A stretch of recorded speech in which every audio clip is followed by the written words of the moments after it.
How to register as a cyber volunteer.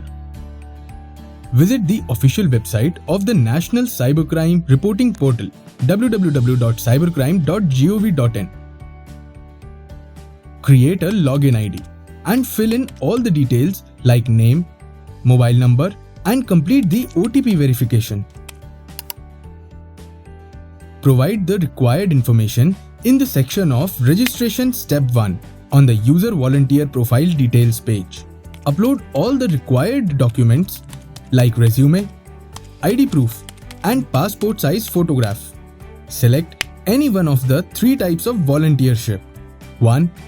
Cyber Volunteer Unlawful Content Flagger. 2. Cyber Awareness Promoter. 3. Cyber Expert.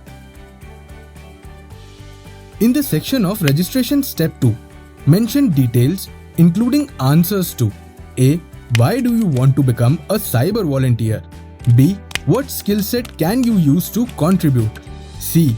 What is your availability? Now you can preview your application and submit.